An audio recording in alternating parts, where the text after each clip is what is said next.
নমস্কার, আমি চিন্ময় স্যার। তো আজকে উপরের হেডিং থেকে তোমরা বুঝতেই পারছো, আজকের বিষয়বস্তু হচ্ছে বন্দুক বনাম ব্যাংকের লড়াই, অর্থাৎ ন্যাটো এবং ব্রিক্সের গঠনের ইতিহাস সম্পর্কে আজকে আমরা পড়তে চলেছি। তো এটা ওয়ার্ল্ড পলিটিক্সের বিষয়। তো আমি ক্লাস 2-এর ছেলেপেলের থেকে শুরু করে 80 বছরের বুড়ি পর্যন্ত সবাইকে ওয়ার্ল্ড পলিটিক্স শিখিয়ে দেবো। হাসতে হাসতে তোমরা শিখে যাবে। তো এবার তোমরা কোমরের সিট বেল্টটা বেঁধে নাও ক্লাসটা করার জন্য, কারণ যারা বৃদ্ধ আছো তারা একটু সাবধানে থাকো, কারণ হাসতে হাসতে তোমাদের দাঁত খুলে হাতের উপরে চলে আসতে পারে। তো চলো, এটা একটা সেন্সিটিভ বিষয়, কিন্তু আমি তোমাদের হাসতে হাসতে শিখিয়ে দেবো। আর আমি ইতিহাসের বিভিন্ন তথ্য থেকে, বিভিন্ন জায়গা থেকে তথ্য সংগ্রহ করে ক্লাসটা করছি এডুকেশন পারপাসে, স্টুডেন্টদের জন্য। ঠিক আছে, চলো। যারা কম্পিটিটিভ এক্সামের জন্য প্রিপারেশন নিচ্ছ তাদের এই চ্যাপ্টার থেকে, এই টপিকটা থেকে 3 থেকে 4টি কোশ্চেন বারবার রিপিটেডলিভাবে উল্টে পাল্টে দিয়ে থাকে। চলো তাহলে স্টার্ট করা যাক। তা আমরা দেখেছি যে এই আমাদের দেশের রাজ্য আছে, রাজ্যে আবার গ্রাম আছে তো। যেমন আমি একটা গ্রামে বাস করি। গ্রামে দেখবে দুটো পাড়া থাকে, 3টে পাড়াও থাকে, আমি ধরে নিলাম 2টো পাড়া থাকে, একটা উত্তর পাড়া একটা দক্ষিণ পাড়া। আমার গ্রামে এটাই আছে, উত্তর পাড়া এবং দক্ষিণ পাড়া।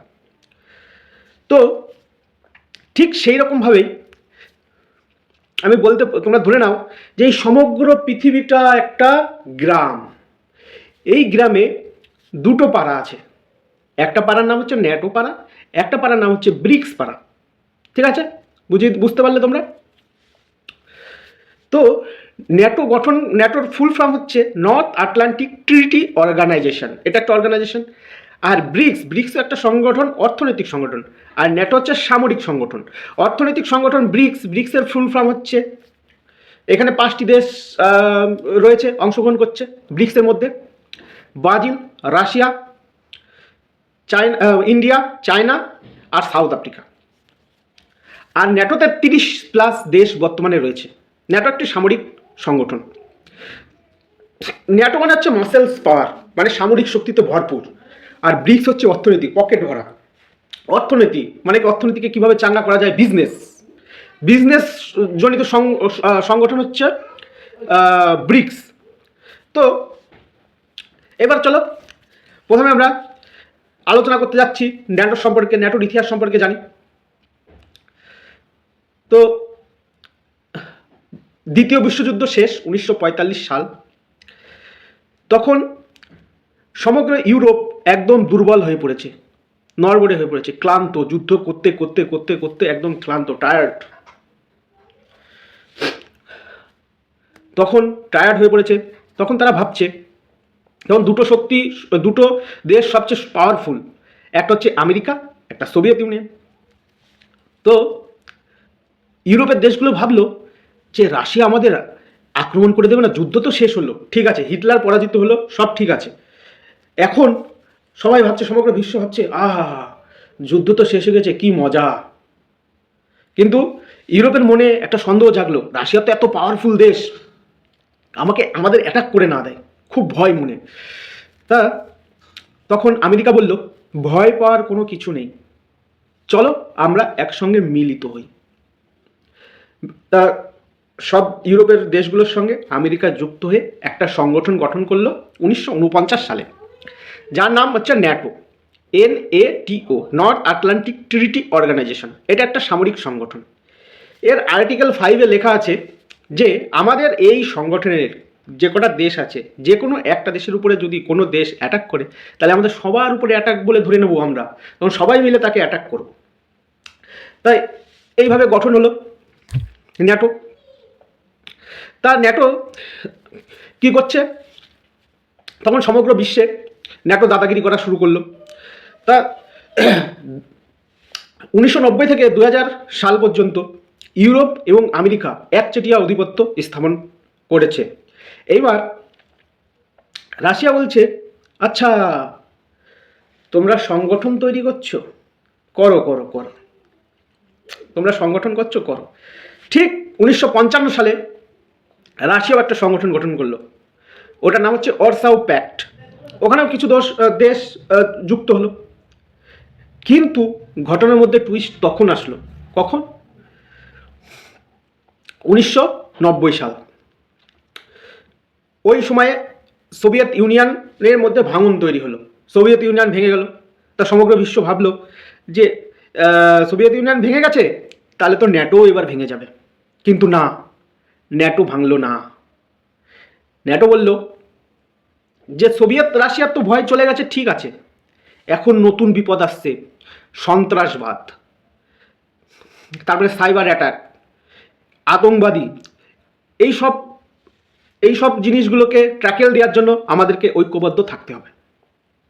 তার সেই মতো তারা ঐক্যবদ্ধভাবে ন্যাটো বেঁচে গেল। ন্যাটো তার আধিপত্য বিস্তার করতে লাগলো। 90-এর দশক থেকে 2000 ন্যাটো যা বলতো তাই। আর তার আন্ডারে ছিল ওদের আন্ডারে রয়েছে ওয়ার্ল্ড ব্যাংক রয়েছে, IMF রয়েছে। ওয়ার্ল্ড ব্যাংক, IMF ওদের নিজেদের ব্যাংক, ওখান থেকে বিভিন্ন দেশকে লোন দেয়। তো IMF মানে ইন্টারন্যাশনাল মনিটারি ফান্ড, ঠিক আছে, সরি। তো তারপরে গুগল আছে, এগুলো সব কিছু ওদের আন্ডারে রয়েছে। ওরা একছত্র আধিপত্য বিস্তার করে চলেছে। ঠিক সেই টাইমে 2001 সাল নাগাদ আমেরিকার অর্থনীতিবিদ জিম ও নেইল বলে একজন বিখ্যাত ব্যক্তি, তিনি বললেন,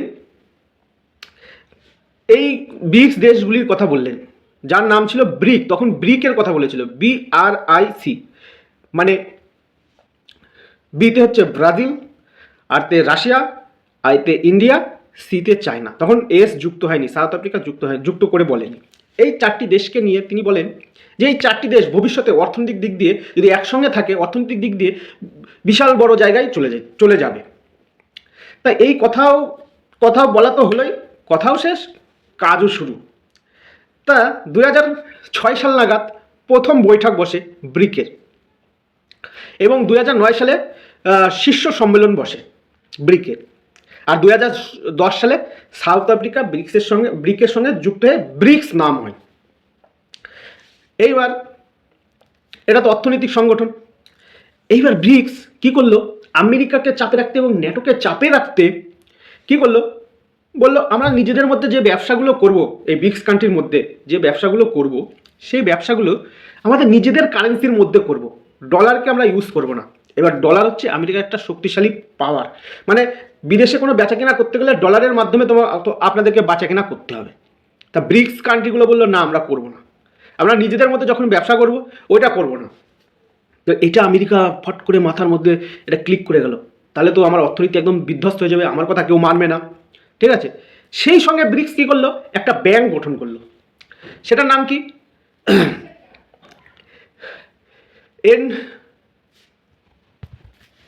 ব্যাংকটির নাম NDB, নিউ ডেভেলপমেন্ট ব্যাংক। তো এই ব্যাংকও সেম লোন দেয় এবং নিজেদের প্রয়োজনে অর্থটাকে ইউজ করে। তা আস্তে আস্তে ব্রিক্সের সদস্য সংখ্যা বাড়তে শুরু করলো, বাড়তে বাড়তে এখন প্রায় 12টি হয়ে গিয়েছে। এইবার কথা হচ্ছে, ওয়ার্ল্ড কিন্তু দুটো ভাগে বিভক্ত হয়ে গিয়েছে। একটা ন্যাটোর দিকে চলে এসছে সামরিক পাওয়ার, একটা হচ্ছে ব্রিক্সের দিকে চলে এসছে। তো আবার এর মাঝখানে ইন্ডিয়া আবার ব্রিক্সের সঙ্গেও সদস্য আছে এবং আমেরিকার কোয়াডেরও সদস্য আছে। তো আমেরিকা চাইছে যে কোনো মতেই ডলার ছাড়া কোনো বিজনেস করা যাবে না, এটা যাতে ওরা ব্রিক্স কান্ট্রিগুলো ব্রিক্স কারেন্সি যাতে না চালু করে দেয়, সেটাকে আটকানোর জন্য ভারতের উপরে প্রেশার দেওয়া শুরু করলো। যেহেতু ভারত ব্রিক্সেরও সদস্য, আবার কোয়াডের সদস্য, জাপান, অস্ট্রেলিয়া, আমেরিকা এবং ভারত এই কোয়াডের মধ্যে সদস্য রয়েছে। তো ভারতের উপরে প্রেশার তৈরি করা শুরু করলো, কিন্তু ভারত মানছে না, ভারতের উপরে ট্যারিফ চাপানো শুরু করলো। কিন্তু ভারতের কিছু আসা যায় না, কারণ ভারতের যে ক্ষেত্রফল এবং উৎপাদন এবং জনসংখ্যা, যা উৎপাদন করে নিজেদের জনসংখ্যার মধ্যেই ওটা করে ফেলে দেয়, বিজনেস করে ফেলে দেয় নিজের জনসংখ্যার মধ্যে, তোর কোনো এফেক্ট পড়ে না। এবার ছোট ছোট দেশগুলোর ক্ষেত্রে অসুবিধা হয়। তো আমেরিকা কি করলো, দেখো ভারতকে ঘেরাও করার চেষ্টা করলো, ভারত যখন কথা শুনছে না, ভারতকে ঘেরাও করা শুরু করলো। ফার্স্টে শ্রীলঙ্কার সরকারকে ভেঙে দিল, তারপরে বাংলাদেশের সরকারকে ভেঙে দিল, উচ্ছৃঙ্খল পরিস্থিতি যাতে সৃষ্টি হয়। তারপরে নেপালের সরকারকে ভেঙে দিল। ভারতকে সুস্থ থাকতে দেবে না, ঠিক আছে, ভারতকে সুস্থ থাকতে দেবে না, এই একটা কথা, একটা দিক। আর একটা দিক হলো, মানে এশিয়ার কান্ট্রিগুলোকে উপরের দিকে উঠতে দেবে না, কারণ এখন এশিয়ার অর্থনীতি খুব স্পিডে উপরের দিকে উঠছে। এই এইবার আমেরিকার ন্যাটোর ক্ষমতা কমে যাবে, আমেরিকার ক্ষমতা কমে যাবে, ঠিক আছে, সেই ভয় ন্যাটো উৎপন্ন হয়েছিল ভয় থেকে, আবার ন্যাটো নিজেও এখন ভয় পাচ্ছে এই ব্রিক্স কান্ট্রিগুলোর উত্থান দেখে। তো যখন ওই রাশিয়ার ইউক্রেনের যুদ্ধ শুরু হয়, তখন আমেরিকা প্রতিবন্ধকতা লাগায় রাশিয়ার উপরে যে এর কাছ থেকে কেউ তেল কিনবে না, এর কাছ থেকে তেল কেনা যাবে না। তা ইন্ডিয়া তখন বলেছিল যে আমি কিনবো, সস্তা দামে দিচ্ছিল ইন্ডিয়াকে। যেহেতু ব্রিক্স দেশের কান্ট্রিরা এদের মধ্যে চুক্তি হয়ে রয়েছে যে এইভাবে বিজনেস চলবে, যাই হয়ে যাক না কেন। তো ইন্ডিয়া বলেছে আমাকে সস্তায় তেল দিলে, এই রাশিয়া যে দামে দিচ্ছে সেই দামে যদি দাও, তাহলে পরে আমি তোমার কাছ থেকেও কিনতে রাজি আছি। অ্যাকচুয়ালি ইন্ডিয়া হচ্ছে সকালবেলায় হচ্ছে ব্রিক্স পাড়ায় হচ্ছে চা খায়, আর বিকালবেলায় হচ্ছে ন্যাটো পাড়ায় গিয়ে চপ মুড়ি খায়। মানে দুই দিকে কন্ট্রোল রেখে চলার চেষ্টা করে ভারত, ঠিক আছে। যে কোনো একটা পক্ষ নিলে পারে, যেই দেশ যে কোনো একটা পক্ষ নেয় সেই দেশই কিন্তু নয় রাশিয়া ধ্বংস করে দেবে, নয় আমেরিকা ধ্বংস করে দেবে। যেমন ইউক্রেন ন্যাটো অর্থাৎ আমেরিকার সম্পর্ক, আমেরিকার দিকে ঝুঁকেছিল বলে রাশিয়া ধ্বংস করে দিল। আবার আমেরিকা যখন আমেরিকার কাছে যখন ভেনেজুয়েলাতে ঢুকলো, এই চায়না, রাশিয়া, কিউবা এরা যখন ঢুকলো, এন্টার করলো, তখন ওর রাষ্ট্রপতিকেই তুলে নিয়ে চলে গেল। এইভাবেই চলে ওয়ার্ল্ড পলিটিক্স, এইভাবে চলে ঠান্ডা লড়াই। এখন আর সেই প্রথম বিশ্বযুদ্ধ দ্বিতীয় বিশ্বযুদ্ধের মধ্যে বড় যুদ্ধ আর হবে না। এখন একটাই যুদ্ধটা ট্রান্সফার হয়েছে মানিতে যুদ্ধ হবে। তো ইন্ডিয়াকে বললো তুমি তেল কেনো না, ওর কথা শুনলো না, কারণ এদের বাজারটা এতটাই বড় যে এদের কাউকে তোয়াক্কা করে না। এই পৃথিবীতে 5টি দেশ আছে স্বাধীন, তাছাড়া সব দেশ পরাধীন। দেখে মনে হচ্ছে 200+ কান্ট্রি আছে আমাদের বিশ্বে, সবাই স্বাধীন, কিন্তু অ্যাকচুয়ালি 5টা দেশ স্বাধীন আছে। এক আছে রাশিয়া, এক আছে চীন, এক আছে রাশিয়া, চীন, ইন্ডিয়া, তারপরে উত্তর কোরিয়া, তারপরে আমেরিকা।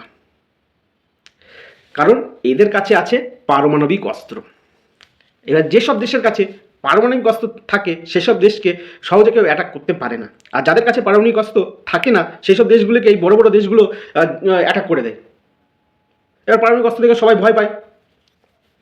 তো ইন্ডিয়াকে সেজন্য আমেরিকা বেশি কিছু করতে পারে না, কারণ তার কাছে পারমাণবিক শক্তি আছে। এবং ইন্ডিয়াকে ভাঙা খুব কঠিন।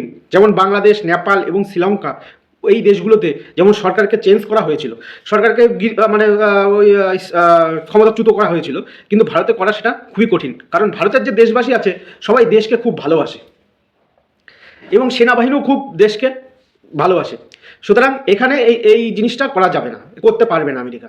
তখন দেখলো যে এশিয়ার ইয়েটাকে কিভাবে থামানো যায়, এশিয়ার যে এই উপরের দিকে ঊর্ধ্বগতি, অর্থনৈতিক দিকে ঊর্ধ্বগতি, চারিদিক থেকে ডেভেলপমেন্ট, সমগ্র পৃথিবীর নজর এখন এশিয়ার দিকে, এটাকে কিভাবে আটকানো যায়। তখন কি করলো, বাংলাদেশের সরকারকে চেঞ্জ করলো।